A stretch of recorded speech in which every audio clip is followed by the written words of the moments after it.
So I've been seeing posts about hydroxychloroquine, and I want to share this because I am actually a patient of Dr. Stella Emanuel's. Yes, the Dr. Stella Emanuel that went viral last summer saying hydroxychloroquine is a cure. I'll get into all of that. There seem to be a lot of people talking about hydroxychloroquine without any actual personal experience with the drug. I have taken it, so has my wife. My wife has also had COVID. We tried, between the two of us, several different therapies. So I want to just sort of let everybody know from personal standpoints how it worked, or whether it did or didn't work. So the short answer is, for us, it seemed to work. It cleared up her symptoms in 12 hours. She had had symptoms for 2.5 weeks. She was getting progressively worse on a daily basis. We had seen two different practitioners. Kitty. We had seen two different practitioners, and the standard treatments just were not working for her. She wasn't responding. And that was whenever the video of Dr. Emanuel and the frontline doctors, whatever, came out at the steps of the Supreme Court. And I had initially played it off as misinformation. You know, my wife, she was quarantined, she was sick, she sent it to me. She was like, "What do you think of this?" I was like, it's just more misinformation because, you know, it's Breitbart. Sorry, hold on one second. Get down, cat. So it's like anything from Breitbart that's medical. I mean, it's political. I'm not getting into that because Trump had already said something about it. And so then here comes Breitbart, Steve Bannon, the Bannon wagon and all that. And I was like, no, this is political. And my wife was like, well, my boss, who's a nurse, my wife works in a nursing home. She said, my boss is taking you serious. And at least watch it. So I watched just the clip of Dr. Emanuel, and I caught where she said that she was in Houston. And so I thought, fine, well, she's in Houston. Let me look her up. So I did. And her clinic was actually like 10-15 minutes from my house. And so there's all of this vitriol and everything circulating the web and the internet about hydroxychloroquine, President Trump, Dr. Stella Emanuel, her belief in demons and all this other stuff. And I finally just got to the point where I was like, her clinic's like 10 minutes from me. So I'll just go down there and find out, and we'll just do exactly that. So I told my wife, yeah, I'm actually just going to go down there and see what's up. And so she said, okay. I went down there. She gave me an exam, and I got my medications, and including hydroxychloroquine and azithromycin and zinc and everything else. And I took it, and I felt fine. So the next day, my wife went, and she got the medications. They gave her an injection of Rocephin. They gave her hydroxychloroquine, azithromycin, prescriptions for zinc and vitamin C and vitamin D. And so we started all of that. And 12 hours later, all of her major symptoms were gone. Previously, she wasn't able to laugh without coughing. She couldn't take a full breath without coughing. She was miserable. She was in pain. Within 12 hours, the cough was completely gone. She could take a full breath. All the pain was gone, and she had like a glow about her. She didn't look sick. She looked like happy, right? And so we started posting about it on social media and Facebook. And of course, before long, Facebook started censoring my posts, even though my posts were personal accounts and personal testimonies and our personal story. My posts were getting flagged as misinformation. And so I had to come up with some clever substitute terminologies in which I could share what was happening with my friends. Now, does hydroxychloroquine work for COVID? That is the question. It's almost as bad as the debate over whether or not masks work, okay? And the debate with masks has a nuance. They do work and they don't work. There's good masks and there's bad masks, right? So there's masks that do work, masks that don't. If you buy a mask that doesn't work, it won't work. If you buy the masks that do work, they will work.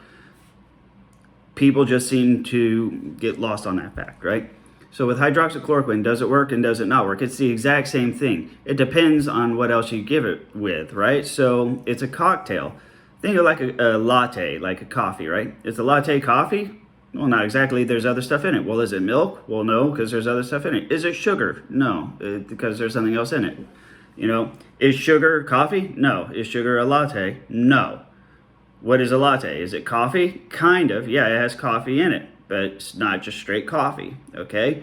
That's the type of dynamic that it comes with hydroxychloroquine. And I have put hours upon hours of research into this, so I want to help you guys out and just let y'all know what I found. You know, there's anywhere you look, there's going to be a narrative to discount it. I'm just telling y'all what I have found. The way hydroxychloroquine and azithromycin work is through a property. They have several different properties that they all matter, okay? So you have to get in deep into the pharmacology on this, okay? So the star of the show, as far as I can tell, is azithromycin, not hydroxychloroquine. It's actually one of the backseat medications. Azithromycin is it's an antibiotic, yes, but people tend to automatically tune out once they hear antibiotic because they think of penicillin antibiotics. Okay, it is not a penicillin. It is a macrolide. That is completely different. It's a macrolide, and it has antibiotic properties. It also has immunomodulatory properties and other properties of macrolides, one of which is the immunomodulatory effect of suppressing respiratory cytokines. Now, we all have heard of cytokine storms, okay?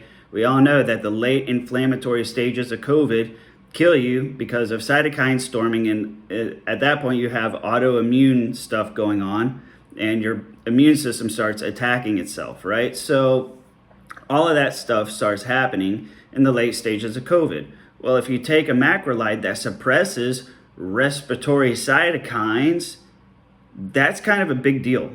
That is a very big deal. Now, there's a property that both azithromycin and hydroxychloroquine have in common, and that is they are zinc ionophores. So ion O4, right? So a zinc ionophore, what is that? We all have heard about zinc, I'm sure. You can go to the grocery store or pharmacy, you can buy Zicam. It's shown to help reduce the duration of a cold because it's zinc, whatever, right? We all know zinc is an antiviral, okay? These two medications being a zinc ionophore, what that means is that it makes it so that zinc can enter a cell from anywhere, I'll say just about anywhere on the cell membrane. Without an ionophore, there are certain openings in a cell, we'll say, doorways, pathways, where zinc can enter into the cell here and only so much. With an ionophore, it creates a short circuit. It allows the ionophore bonds with the zinc and can enter the cell from anywhere, okay? So that means free system zinc can get into your cells much, much easier. Why is this important? Zinc actually binds to the RNA of the virus when it's in your cells. So as the virus is replicating and doing its thing in your cells, when zinc gets in there, it sticks on that RNA and that clogs the system. It's literally like if you're trying to zip up your jacket and your zipper gets hung and stuck, right? That's what zinc does to this process. It stops it right there in its tracks. So that's why zinc is an antiviral. That's why Zicam is sold to reduce the duration of colds. Cold viruses are coronaviruses. There are also enteroviruses, rhinoviruses, or some other ones, but you get the idea, okay? Now, that is the value in hydroxychloroquine and azithromycin. That's how they work. It's real easy to discount this because if you just take hydroxychloroquine on its own, yeah, it's not an antiviral. That's not what it does. If you take it without zinc, you're not going to have much of an impact. With azithromycin, it's the same thing. With azithromycin, you're probably most likely to get a reduction in symptoms in the early to moderate stages before you're in the late stage, inflammatory stage of COVID, right? But in the early stages of it, it can clear you up pretty good. You're most likely to see a benefit from azithromycin. If you had to pick one, I would say pick that one, okay?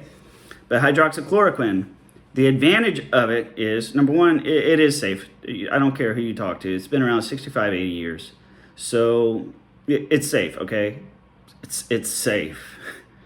It's safer than Tylenol, right? And this is the thing. When people say that it's not approved for COVID and that it's not a cure for COVID and all of these other things that cast out, how many of you have a bottle of NyQuil in your medicine cabinet? Probably every single one of you.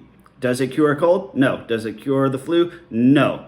Is it touted? Is it sold as a cure? No. You can go down, there's an entire aisle of your grocery store of approved medications that don't cure anything. Let that sink in. A whole aisle of stuff for sale that doesn't cure anything. So when people say that these medications do not cure COVID and that it doesn't kill the virus or doesn't attack the virus, yeah, that's expected, okay? They know this. There's a whole aisle of stuff at the store, okay? By that same logic, we shouldn't have that aisle, do you think? So, yes, you do have to put a little thought into it. You have to do some reading on your own. Don't take it. But if you have an IQ higher than a houseplant, you can do a little bit of reading and decide that a medication that's been around for 80 years is plenty safe to take responsibly, right? If you take Tylenol irresponsibly, you'll end up in the hospital. So keep that in mind. Now, let's just say, for example, and if you've made it this far in the video, great, you guys are with me. But let's say you still have some questions, like, well, maybe there's an alternative or something similar. Yes, there is. There's a supplement called quercetin, Quercetin, quercetin. And it too, and Joe Rogan has been talking about it on his most recent podcast, and what he's doing is, it's incredible, it's amazing. It's a supplement, and what it does is it works with zinc, and it combines with zinc, and it gets the zinc into your cells, and it makes it so that the virus can't replicate. I'm losing my mind over this, okay? Because that has literally been the case for hydroxychloroquine and chloroquine and azithromycin from the very, very beginning. And now it's like, oh, hey, now that the election's over, now we can start kind of, sliding these other ones in there. Something real illuminating to do. Get on Wikipedia, look up zinc ionophores, and it will give you a list of everything that's known to be a zinc ionophore, okay? Just so they don't slide in any more surprises on you. Any zinc ionophore is going to give you that same effect. But the reason why hydroxychloroquine is superior is because it stays in your system for a very long time. So you don't have to take a lot of it. Right? I took my initial doses, and then after the first few days, I take 1 pill a week. It stays in your system for almost 2 months. So the half-life of it is something like 30 days, right? And depending on how you measure it, but when you take it, it's in your system for weeks at a time, which means for those weeks, keep in mind, it's a zinc ionophore. For all those weeks that it's in your system, you take a zinc, it will make sure a lot of that zinc gets into your system, okay? What about quercetin, this supplement that Joe Rogan's talking about? It stays in your system a few hours, and that's it. So that's very disappointing. Now, in terms of the research against hydroxychloroquine, we all know that those studies came out, and they were all retracted, right? So Trump mentions hydroxychloroquine, okay? And then these journals come out with these studies that say, hey, it's dangerous, and they cancel all the studies, they retract everything, and then it comes out that those studies were using falsified data, and they retracted it. Look into that. Yeah, that actually happened, right? Since then, there have been numerous studies about hydroxychloroquine that just simply are not mentioned in the news. If you go looking for them, you can find them. But again, saying like the latte example, okay? These medications and supplements, they're a combination, they're a cocktail, they're a latte, right? You can't just use one of them, and you should definitely do it with a doctor, okay? Talk to a doctor, talk to somebody with experience. Dr. Emmanuel, God bless her, she got smeared in the news. She's a very, very capable, smart doctor. She has some spiritual beliefs that don't necessarily align with that of continental America. But you know what? In Africa,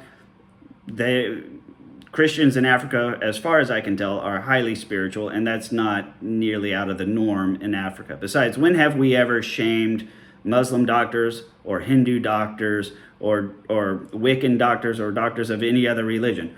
We just don't particularly care. The only reason she got smeared was because she supported Donald Trump. Honestly. Because how many doctors from Nigeria, how many doctors from Africa have we ever smeared? Ever. And a female doctor. And on top of that, the level of disrespect. I read a mainstream media news article that referred to Dr. Stella Emanuel as a woman identifying as a doctor. How insulting could one possibly be to a medical doctor? That is absolutely insulting, and it's uncalled for, and it's just unacceptable for this country. So, does hydroxychloroquine work? No, but yes. Does azithromycin work? No, but yes. What about zinc? Zinc's always cool. Okay? Now, if you take them all together and under the care of a doctor, not Google, not YouTube, a doctor that can run tests and draw blood and give you a 24-hour emergency number to call them at, you will be fine. You will be fine. Okay? Take it from me, and I'll leave you with this. Since I did this experiment last summer, and I told all of my friends I was doing this, everybody thought that I was insane. They thought I was crazy. Everybody was worried about my health and the health of my wife, and they thought that I was drinking the Kool-Aid. Now that it's been winter and we've had this huge surge, I have been getting phone call after phone call from my friends, like not just phone calls, but messages on Facebook. They said, hey, can you tell us more about what you did over the summer, right? Because now people close to home are suffering and dying. So, and they're finding out that it's just not a walk in the park. And if you don't respond to standard medication, I'm sorry, but the advice to just let it run its course is shit advice. It's just shit advice. No, literally, it's like, okay, just sit on the railroad tracks and just lay there while the train comes and let the train run its course. No, that's stupid. There's safe medications out there that are safe. Will they work? Probably yes. Maybe no if you wait till the last minute. They won't work if you're in the hospital on your deathbed. It's not a Hail Mary thing. Okay? You take it early. Like, oh, damn, I better get to the doctor early. Okay? Don't wait. So anyway, that's my 2 cents. That's my personal experience. I got banned from Facebook several different times. I'm hoping now that the election is over, they'll just let this video slide, but we'll see. Hopefully nobody reports it. So if you guys have any questions, by all means, feel free to reach out to me on Messenger. Just let me know that there's a private message, and I'm happy to share more information. Thanks again.